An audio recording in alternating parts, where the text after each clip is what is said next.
ahí muy conocidos para nosotros, ¿verdad? Yo pienso que muchos ya lo han leído y yo entiendo que es muy conocido lo que leemos en esta noche. ¿Lo tiene? Bueno, entonces nos dice así la Biblia, hermano. La palabra del Señor dice: no todo el que me dice Señor, Señor, entrará en el reino de los cielos, sino el que hace la voluntad de mi Padre que está en los cielos. Muchos me dirán en aquel día: Señor, Señor, no profetizamos en tu nombre, y en tu nombre echamos fuera demonios, y en tu nombre hicimos muchos milagros. Y entonces les declarará: nunca os conocí, apartados de mí, hacedores de maldad. Bueno, hermano, aquí trataríamos un asunto muy importante, ¿verdad? ¿Cómo somos conocidos del Señor nosotros? Pero estamos ante una advertencia bastante seria, hermanos, ¿verdad? Que no nos hace nadie más sino el gran Señor. Y esa advertencia es la que acabamos de leer: no todo el que me dice Señor. Pero ¿cuántos tienen eso en la boca, hermano? ¿Cuántos tenemos eso en la boca, verdad? Voy a decirlo tal vez en nuestra mente o en cómo pudiéramos definir bien esto. Pero somos millones los que decimos Señor. Y aquí tenemos una advertencia. Él mismo nos dice: no todo el que me dice Señor. Entonces, ¿dónde está el problema ahí, hermanos? Entonces el asunto está aquí, porque dice, ¿verdad? Oiga bien: sino el que hace la voluntad de mi Padre que está en los cielos. Entonces, ¿quiénes le podemos llamar Señor al Señor? ¿Quiénes podemos llamarle Señor al Dios Todopoderoso? Solo los que hacen la voluntad de Dios. Imagínense eso. Por eso le digo que estamos ante una advertencia bastante seria, y eso no debe ser pasado por alto, se debe tomar muy en cuenta, ¿verdad? Si el Señor dice: no todo el que me dice Señor. ¿Y cuánto no? Miren, hermanos, si en su oración Señor, ¿verdad? Si viene a la iglesia Señor, si está en su reunión Señor. Bueno, nosotros sencillamente ese es un hábito que ya tenemos de referirnos al Señor o allegarnos a Él con la palabra Señor. Pero es posible vos, como dijera yo, de analizar, ¿verdad? Que si nosotros tenemos aquello de allegarnos al Señor, la Biblia dice que tendríamos que hacer la voluntad de Dios primero para llamarle. Ahora bien, hay otro asunto aquí difícil, ¿verdad? Y dificultoso. Fíjese usted que ¿cuántos hablan lenguas aquí? Aleluya. Vale. ¿Cuántos profetizan aquí? Bueno, ¿cuántos hacen milagros aquí? Ahora miremos lo que dice la Biblia. Muchos me dirán en aquel día: Señor, otra vez la frase, Señor, entre signos interrogativos, ¿no profetizamos en tu nombre, pues, verdad? ¿Te acuerdas? Estábamos en aquella iglesita de los Robles. ¿Te acuerdas que ahí nos reuníamos? ¿Te acuerdas que allí hablaba yo profecía? ¿Te acuerdas que muchas veces yo oré y puse mis manos sobre los enfermos y algunos sanaron? Y entonces muchos me dirán en aquel día: Señor, ¿no profetizamos en tu nombre? Entre signos interrogativos.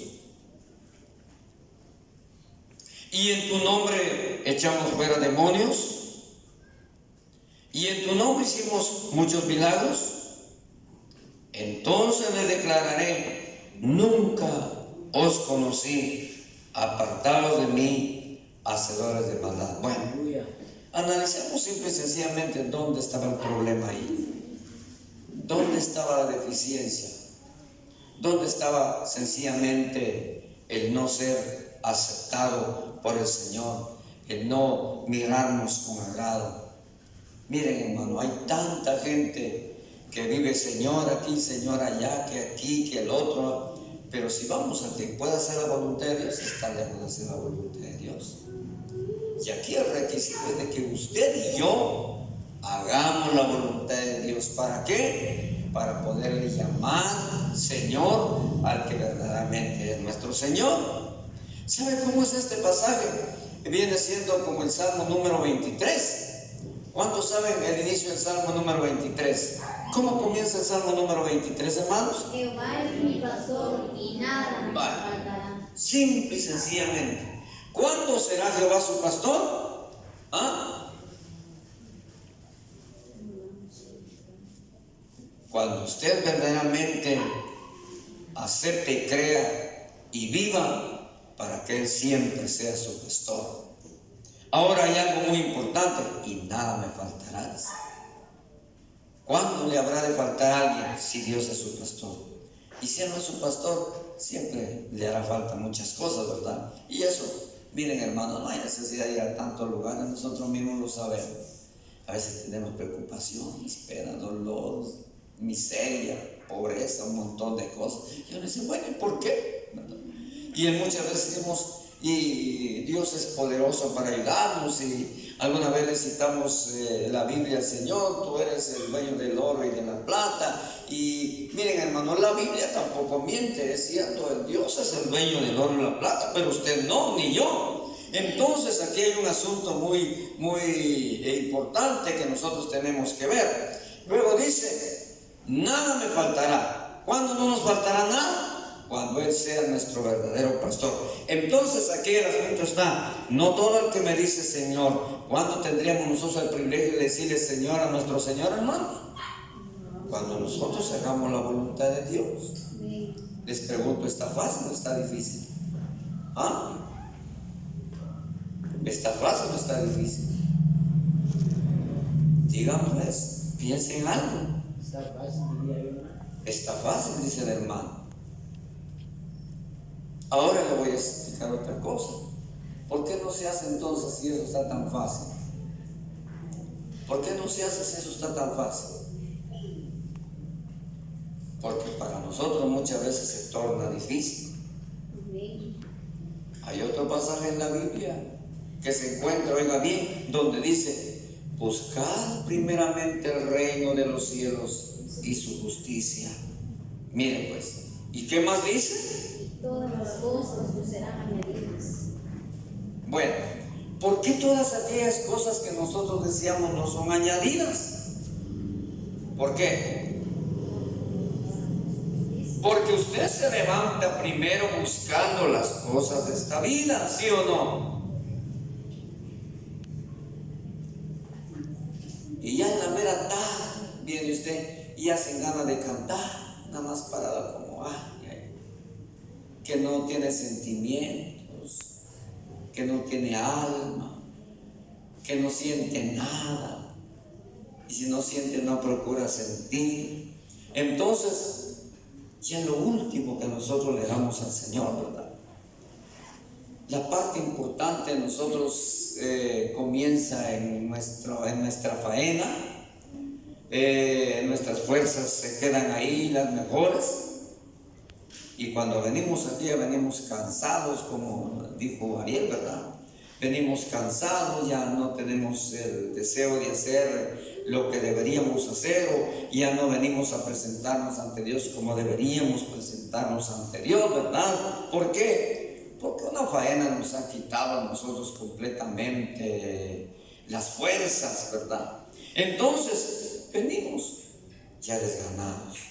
Ahora vengo yo y lo consuelo con la palabra. Y le digo, bueno, si no tiene deseo de cantar, ni tiene deseo de venir, le digo yo, ¿qué siempre le he dicho? Venga por fe. Porque eso lo debe saber que es una realidad también, hermano. Aquí no es nada por sentir. Aquí todo es por fe. Bueno, entonces vamos a ir concluyendo, hermano, ¿verdad? El Señor dice, muchos me dirán en aquel día, Señor, no profetizamos en tu nombre. Nos está haciendo saber los problemas que tendremos en el más allá. Pero nosotros, como quien defendiendo nuestra injusticia, le decimos, ¿te acuerdas que yo hice milagros en los robles? ¿Te acuerdas que en los robles yo hablé en lenguas? ¿Te acuerdas que en los robles yo profeticé? Y el Señor va a decir, sí, profetizaste, pero nunca te conocí. Ahora, hermanos, ¿cómo está eso entonces? ¿Cómo pudieron tener los dones si Dios no los conocía? Bueno, está sencillo. La Biblia dice que Dios no hace acepción de personas. Dios no hace acepción de personas. Y todos los que estamos aquí en esta noche, todos tenemos dones, ¿sí o no? Bueno, entonces, si no hemos hecho nada con ellos, también nos lo van a preguntar mañana. ¿Qué hizo con los dones que el Señor le dio? Entonces, en tu nombre dice, echamos fuera demonios. Eso me ha tocado a mi hermano, porque yo he orado algunas veces por endemoniados, ¿verdad? Y los demonios se han ido. Bueno, nos está recordando, nosotros le estamos recordando al Señor para que seamos aceptos nosotros cuando nosotros ya nos vemos excluidos de esta gracia. Y luego dice, y en tu nombre hicimos muchos milagros. Tal vez no tanto ha sucedido con nosotros eso, pero para aquellos que Dios ha usado de una manera grande, ¿verdad? Que hacen grandes cosas con los dones que el Señor le da. Ahora el versículo 23 dice, y declina todo, entonces le declararé, nunca os conocí, apartados de mí, hacedores de maldad. ¿Por qué? Porque Dios les había dado dones y siempre eran viles, fueron perversos. No se ajustaron a la voluntad de Dios. Y usted me pregunta, ¿y se puede usar eso? Pues hermano, no está leyendo lo que dice la Biblia. ¿Se puede echar fuera demonios y perderse uno? Sí. Porque la salvación, hermano, no está en los dones, no está en las sanidades, está en Dios. Entonces algunas veces yo digo, prefiero no tener un don, ¿verdad? Pero aquel día entrar en el reino de los cielos. Pero también les he dicho, el don más grande que hemos tenido nosotros los predicadores es de exponerle la palabra del Señor a muchos aquellos que necesitan la palabra, fíjense. Eso es lo que tenemos que hacer. Ese es el don que Dios nos ha regalado a nosotros.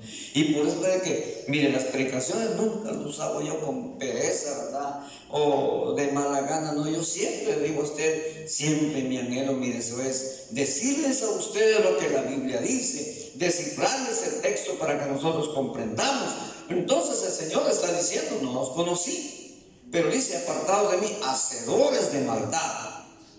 Entonces aquellos que tenían grandes dones nunca vivieron en la voluntad de Dios. Y como Dios los usó, aquí viene otro asunto. ¿Sabe qué hace Dios?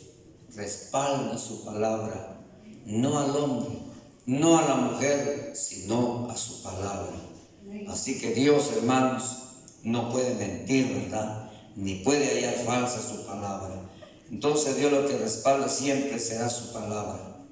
Y aunque nosotros estemos de cabeza, ya no estemos en buenas condiciones, usted puede hacer milagros, usted puede hacer muchas cosas. Y Dios siempre respaldará su palabra que sale de su boca. Les dije en una oportunidad, ¿verdad? Cuando Dios le habla a aquel hombre, ¿verdad? Aquel hombre mira una visión. Fíjese pues. Mira que de la boca del burro salían enormes cosas, dice, admirables. Y dice que cuando él miró la visión le pregunta al Señor, dice que le dijo al Señor, es que el burro eres tú. Porque no has llegado a comprender la grandeza que yo he puesto en tu corazón, la cual sale por tu boca. ¿No cree usted que eso pasa, no? Aún teniendo cosas grandes de Dios somos ignorantes todavía. Vivimos bajo una ignorancia vil, que somos desagradables ante los ojos de Dios. Entonces, ¿qué ser humano no le cuesta vivir haciendo la voluntad de Dios, hermano? A todos. Porque mire, si todos los que estuviéramos aquí haríamos la voluntad de Dios, no estaríamos en esa condición, estaríamos mucho mejor. La presencia del Señor sería mucho más grande en nuestro medio, porque entonces nosotros estaríamos pagando el precio de esa gracia. Entonces, hermanos, si Dios nos usa, tratemos de hacer la voluntad de Dios, pues, ¿verdad? Ahora investigue qué es hacer la voluntad de Dios. Hay muchas cosas, hermano. Muchas veces somos injustos en muchas cosas. En muchas cosas. Y muchas veces somos viles en muchas cosas. Entonces, nosotros estamos amenazados y rodeados de un sinfín de situaciones que nos hacen ver mal ante Dios. Y no son aquellas cosas las que a nosotros nos dominan, sino es como nosotros absorbemos las cosas para mantenerlos en nuestro corazón, y ellas son entonces las que nos dominan a nosotros estando dentro de nosotros, porque no podrían de otra manera. Como lo que dice Santiago, la concupiscencia, la esencia de todo el mal. ¿Y quién no tiene eso? Eso hace que usted mire algo que no tiene que mirar, piense que algo no tiene que pensar, ¿verdad? Malicia, cosas que no debe maliciar, está considerando de una manera incorrecta. Todas esas cosas, bien hermanos, se pueden evitar, por supuesto, cuando se quiere vivir agradable haciendo la voluntad de Dios. Y cuando no, será imposible evitar todas estas cosas. Así que en esta noche, hermanos, recordemos pues la advertencia: no todo el que me dice Señor, Señor, entrará en el reino de los cielos. Dicen Señor los espiritistas, hermano. Dicen los locos, los ladrones, toda aquella sociedad que vive bajo enormes vilezas. Ellos siempre, Señor, ayúdame, Señor. Pero tal vez no sería tan serio para ellos por el conocimiento que ellos no tengan de Dios. Esto sería más grave para nosotros, que tenemos el conocimiento de Dios y que día o noche a noche nos reunimos en este lugar. ¿Para qué? Para darle la honra y la gloria al Dios que tenemos, a quien nosotros le llamamos Señor. Entonces, por eso dice la Biblia, y si yo soy su Dios, ¿dónde está mi temor, verdad? ¿Y qué más dice, hermano?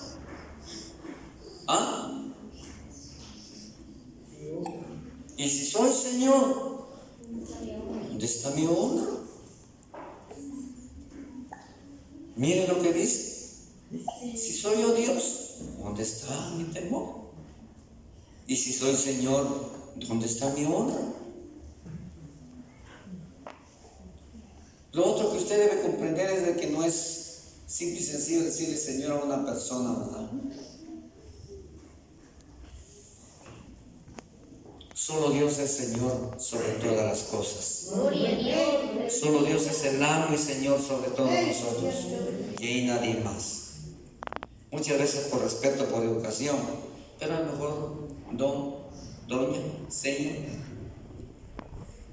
Pero Señor es un título muy grande, hermanos. Así que en esta noche, hermanos, yo deseo que el Señor me los bendiga grandemente.